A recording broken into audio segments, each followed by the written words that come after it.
sorry for the mess, not sorry for the past, not sorry for the dirt I won't confess, not sorry for the cries. We have today here with us Sami from Faderhead. And thanks a lot for being with me today. It's a pleasure. If you don't know it, Sami sang on one of our last singles, actually the second single from our new album, which is called Death to the Future. But I want to say, if I may, the first time I met you. Because I was thinking today, waiting for this. I'm pretty sure I remember and you don't. But it was the end of 2006 or 7. Jesus. No, there is a reason. Long ago. The same night I met my ex-girlfriend, which I was together for 6 years. Yeah. So I remember that night for different reasons. And we were playing in Aarau, in Switzerland. And I was playing with my old electro EBM band. And we were supporting Faderhead. You were playing in this club. And that was the first time I met you in person. But I knew already your music from before. And I have photos of us that night. But I don't remember. I was listening your interview a few days ago that you did with, I don't know her name, but with a girl. It was a really interesting interview. Okay. And you were talking about the fact of not remembering much of the early days. Yeah. Is it correct? Yeah. Absolutely. I don't remember much anyway, because in 2003 I had itis. It's just a brain illness, basically. It's a viral or bacterial thing. And I was very close to dying, but my brain did not have much damage. But the damage it got was that my short-term memory got far worse than it used to be. Okay. So I had very, very, very good memory. And after 2003, that was it got really bad. And I started working on it and it got better. But then I also drank a lot. So these two things combined made it so that if I see pictures, I probably remember, or if things surrounded the occasion, like, I don't know, something happened, or there was a lot of back and forth on social media later, or something like that. There's a video to remember, but the amount of times I meet people and then ask who they are, and they say, we just met last week. And it's not because I can't, like, I want to, especially if nothing special happens. So I'd say this is all up to 2014. Okay. I won't remember it. And if we didn't hang out a lot. No, we didn't. Absolutely. Okay, so that's why. That's my own personal memory. And then, of course, I was like listening to your music, and as many people, I guess, we start to listen a lot at parties, Tanz for Drive here, which I'm super proud we quoted in the Death to the Future song.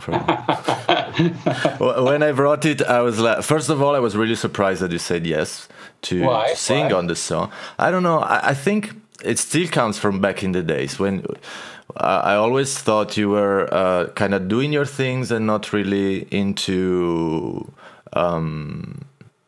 social life on a musical way. I mean, social life as fun and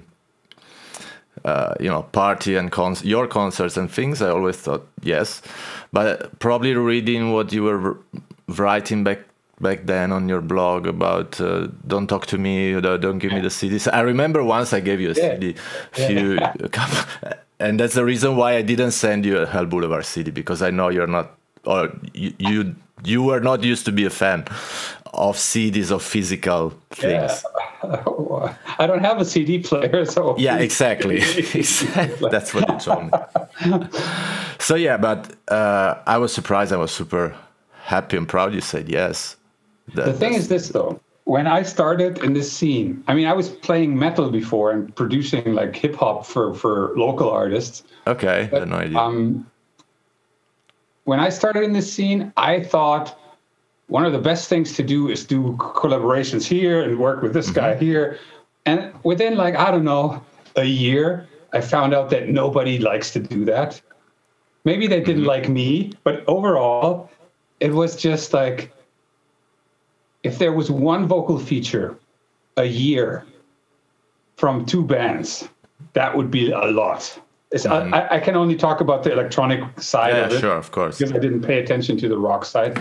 But you'd have like literally 1 or 2 or 3 songs with guest vocalists on it. And but over a course of I don't know how many years.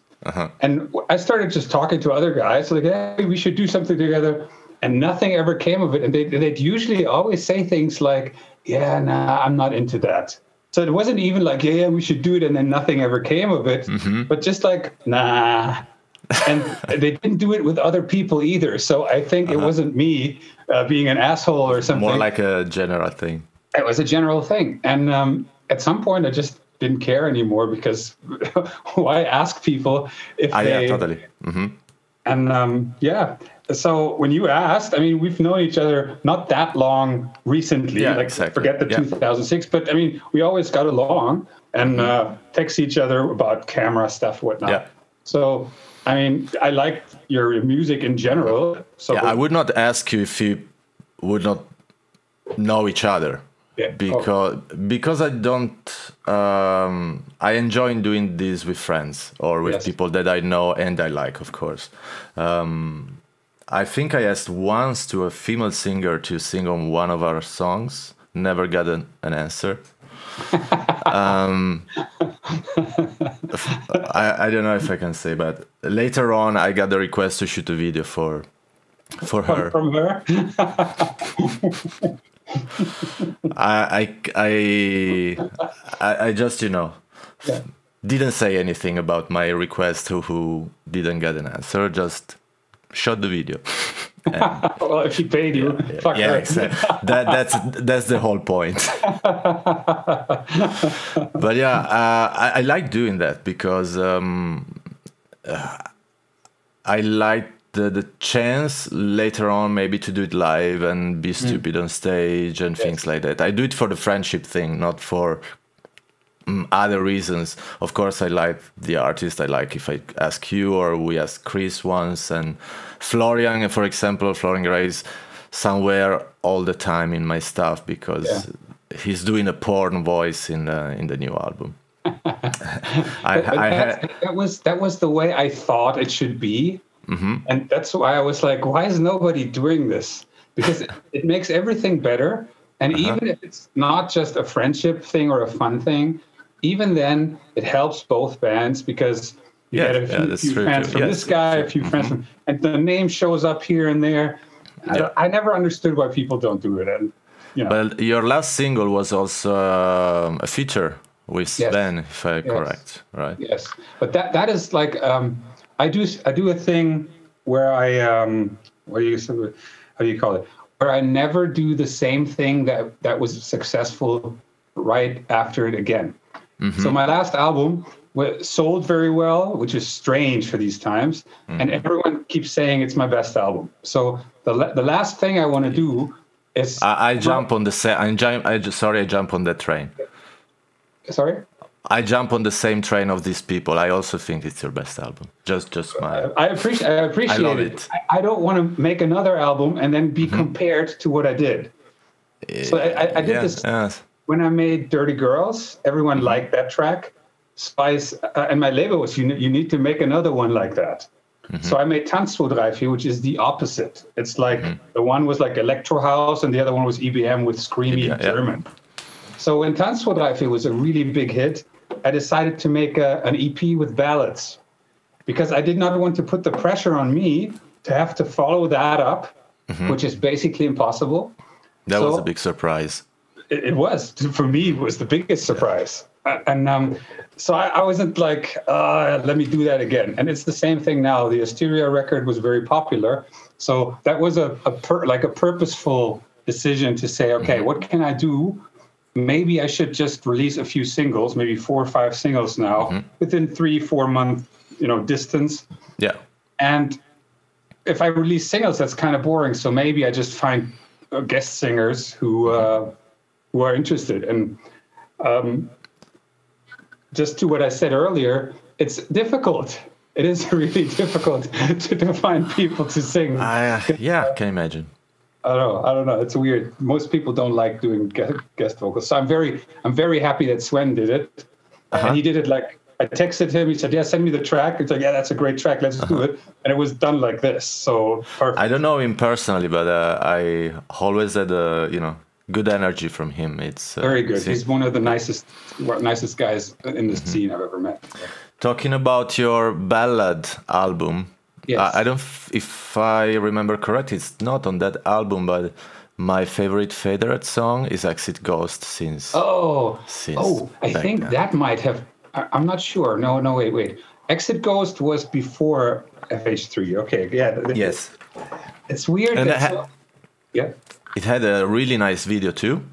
Yes. With the piano, these warm colors. I loved it, and I totally loved the song. Absolutely, and it was a surprise. Already that song, and because it was completely different from anything else you did, or at least that I knew from you back then. Yeah, I think it was pretty much different because I'm trying to. This is one of the things I also don't have clear.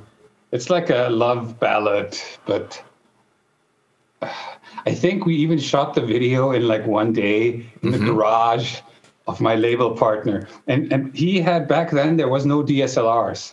He had like I think it was was there a Philips camera?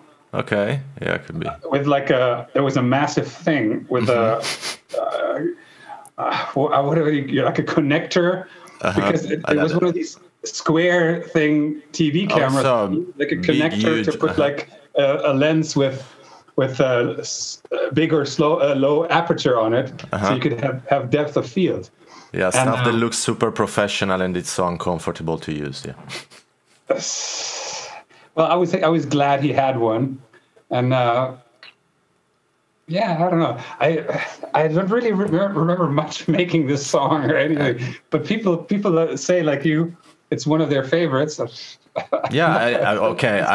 It's also like the point of age, because I was also way younger back then, and I don't know you, but I'm kind of a nostalgic person from time to time, and then the music that was connected to maybe younger times of my life, I just remember a lot of it, and I love it. Talking about me, yeah. One question for you. Simply because I listen to a lot of other older stuff of mine from old albums, and I really don't like my vocals from back then. If you say you're like a more nostalgic person, would you because I'm thinking of taking like maybe the 15 or 20 most popular songs from all the 10 albums or 9 albums or whatever, and redoing them in a modern version. But usually when our artists do that, fans go like, no, the old one is better. Even though on no circumstances is the old one better. It sounds worse, it's played worse. What's your take on that? I'm a really analytic listener, so I'm sure personally I would like to listen to that. Okay. And I usually like more the new versions, but I'm totally sure about the fact that fans are gonna say exactly that they the old version was better, the vocals were better, the arrangement was blah. We shot last summer a video for Powerwolf with my company, and it was a new version of an older song, which it sounded definitely better. But if you go through the comments of the people, it's just nobody says that. Everybody's oh no, the old song is blah blah blah, yada yada. And it's normal, probably it's this nostalgic thing. We as musicians maybe have a more analytic way to listen to music sometimes, That doesn't mean that it's without feeling. It's just different. I mean, I enjoy listening to music because it's of emotion, but also because I enjoy to put attention on details and stuff, how they did that, blah blah blah. I like documentaries about how people do stuff. So to me, it's also really romantic. That I find super interesting to find out which studio was recorded or what they did, blah blah blah. Not for a nerd thing, even though why not? But it's just appreciation for the work of people. And this is why I always get pissed off at comments of people bringing shit on other people's work, or like in comments. I can't stand YouTube comments. It's not for me. Do you actually read them? I read them. I read them because of my video maker work. Ah, right. Okay. It's terrible. But I don't read them about me. I read the stuff that people say about bands. Yeah. That they just sit there for 30 seconds, vomit a ton of shit on a job that I know people spent maybe 1 year or 2 years on. Yeah. And it's okay not to like stuff. It's totally okay.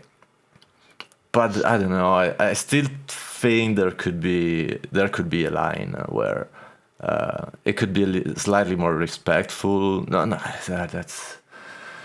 I don't even know if it's the correct way to say that, but I would like if people would think about a little bit more before vomiting shit on stuff. But that would mean people needed to think in the first place. It sounds very unfriendly here. But I mean, I spent many years of my life not thinking about anything. So it's probably the same for almost everyone. Yeah. Talking about music videos, do you still hate to do them, or did you change your mind? I fucking hate it. Why is that? Yeah, remember when one of the things before we started, that's why I ask. We talked about letting other people do things, and I asked you about video stuff last year, and then for many reasons, someone else did it. And I remember texting you like, "This is such shit. This is so terrible." And I think I told you that it wasn't so bad. Yeah, but the thing is, it was definitely nothing that I couldn't have done with far less cost and stress involved, because it wasn't only about the end product; it was how it was done. Yeah. And the guy was just fucking hideous with scheduling and with communication and but you know, that's the problem. Unless you have a decent budget where it's like you can be kind of sure that the person is doing nothing but that for a certain amount of time, and it's a person who deserves the budget. And by that I mean, let's say that video that we're talking about cost, I think, $2,500. So that is not a lot of money, but it's also not nothing. Absolutely. But it's in the range of anyone can ask for the 2.5.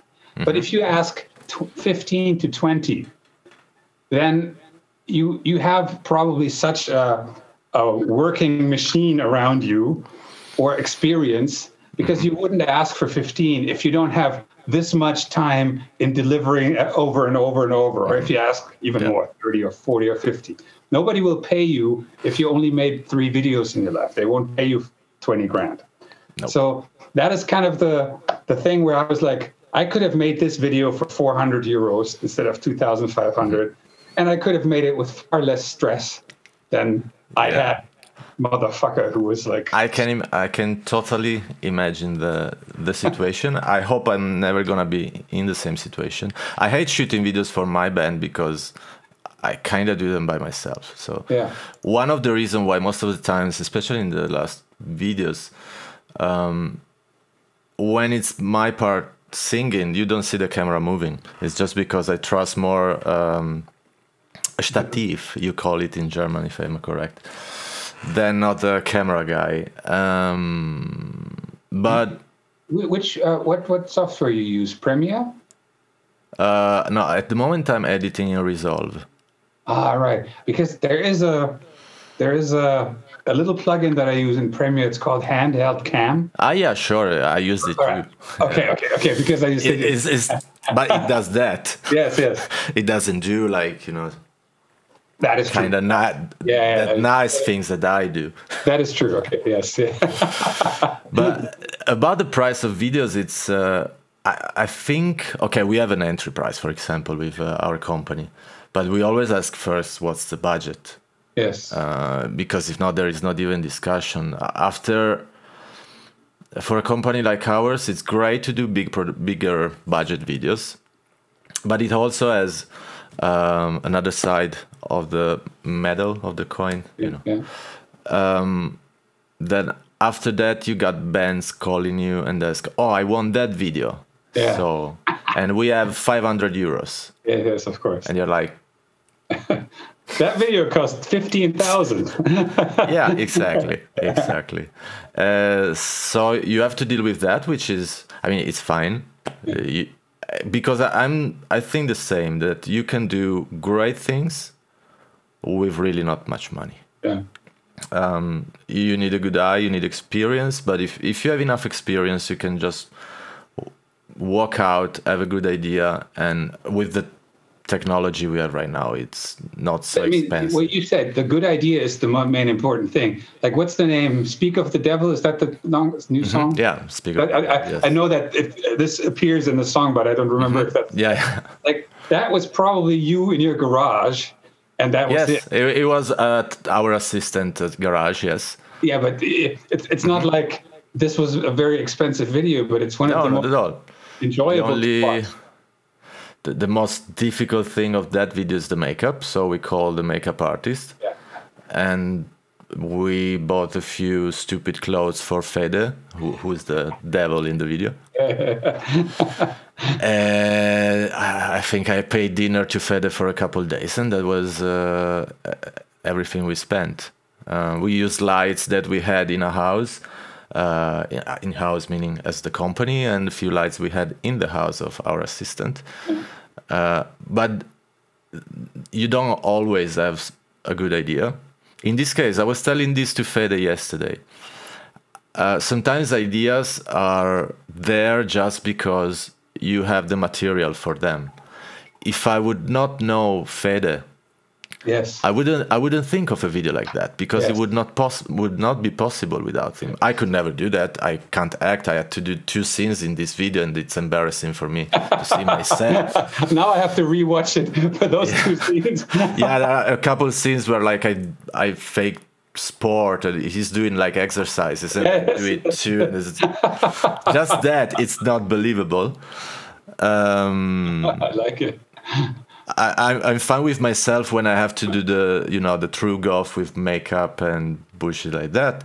I'm fine with that. I do my 2 poses and stuff, and it's okay. But if I have to act, no.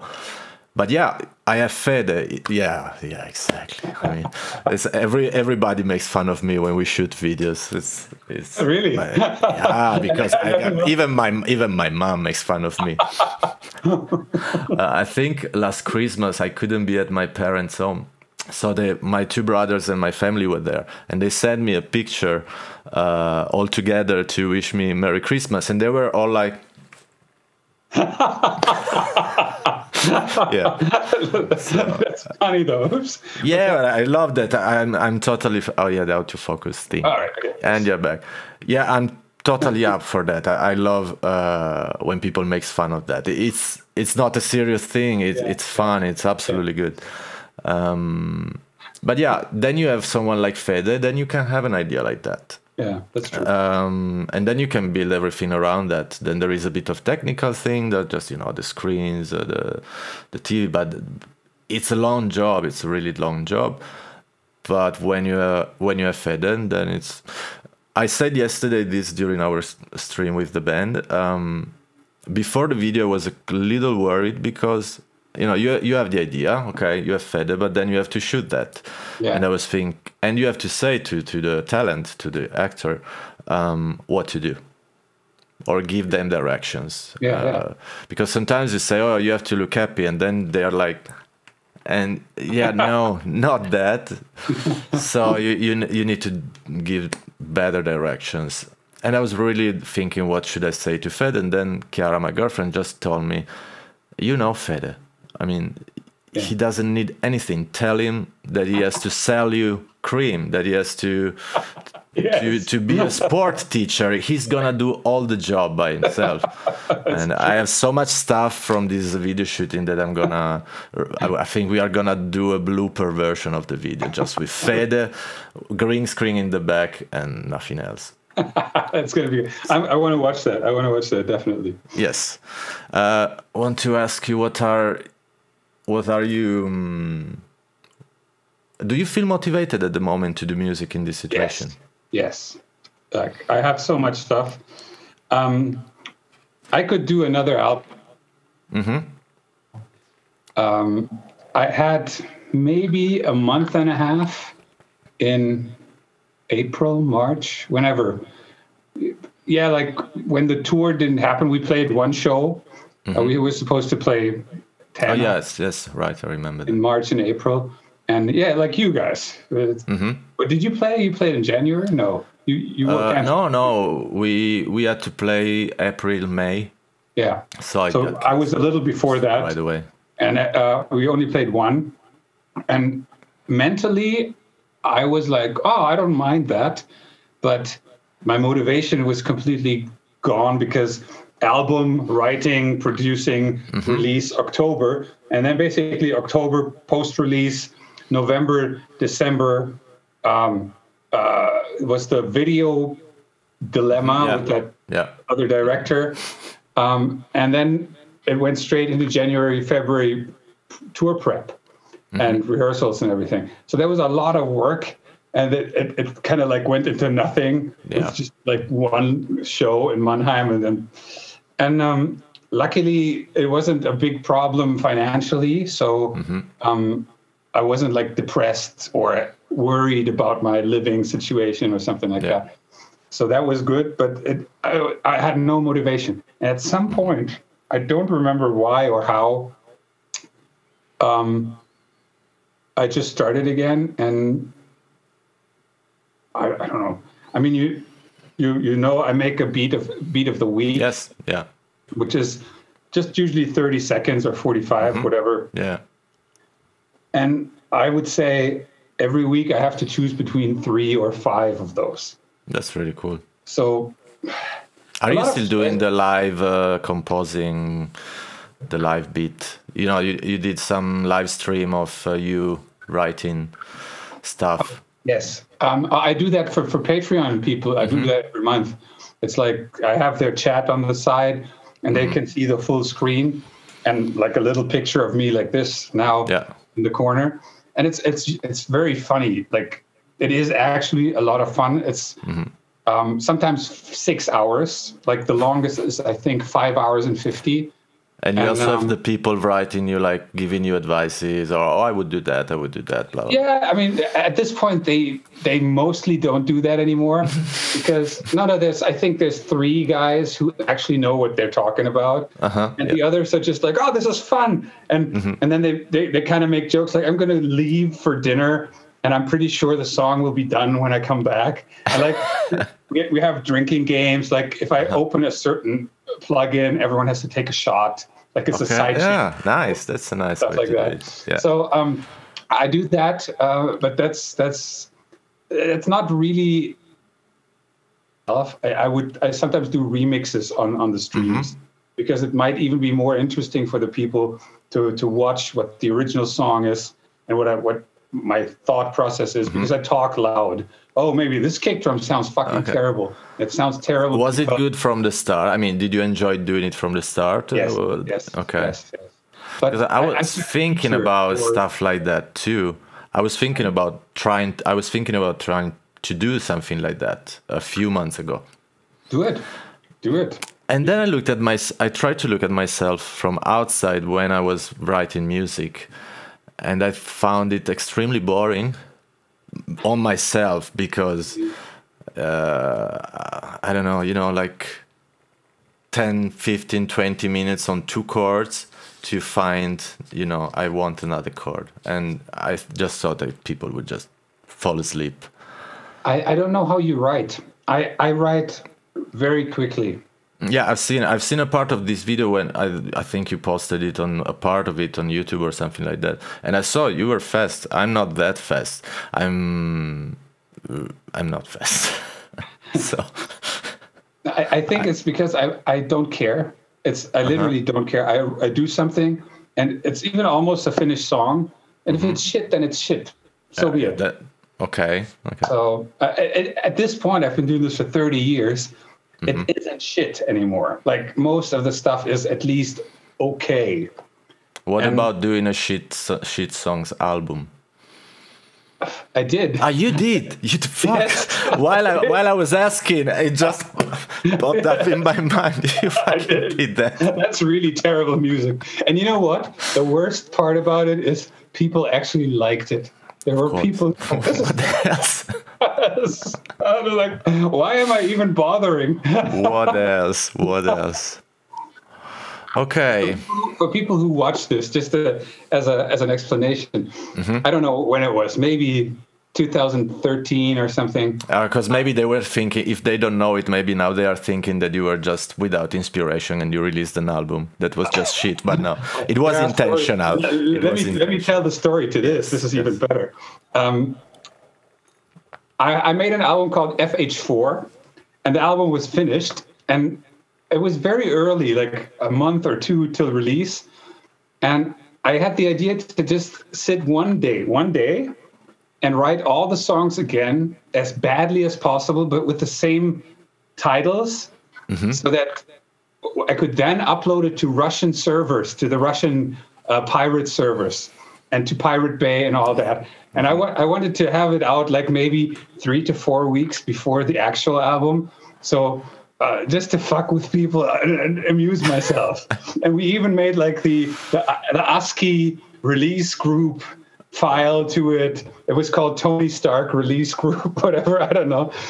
And the songs are absolutely terrible, but the best part about it was that my keyboard player, Jörg, sent it to a friend of mine, of ours, and she actually believed that I had done too many drugs and was completely broken. This was your the dying star of Faderhead down into alcohol and drugs and the music with it. He was worried. So if you search for it, if like people are interested in this, it's called FH 4.1, and I think it's even on my website somewhere. If you Google that, you will find it, and it's horrible. Like on one song, I do the vocals like I'm, which is like a little tiny. Repeat the last thing because the connection went down. Like a tiny. On one of the songs, I purposely make the vocals like I'm like a person in Star Wars. Okay. And it's not even actual lyrics. It's just,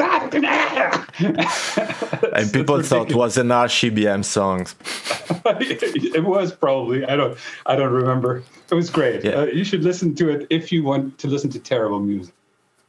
I think I'm gonna download it again tonight because I'm sure I did it back then. I will look for it. So Sami, it's a Saturday night, so I'm gonna let you go to party. Also because as I told you before, my Zoom call is limited. Oh, right, yeah. And I think before it's gonna cut us down, I want to say thank you. You're welcome. Anytime. Can I say that you're going out with my guitar player later on? Of course. He's my friend. So send greetings to him from me. I will. And talk soon. Hopefully do that. Thanks a lot, Sami. Have a good evening. You too. Ciao. Not sorry for the mess, not sorry for the past, not sorry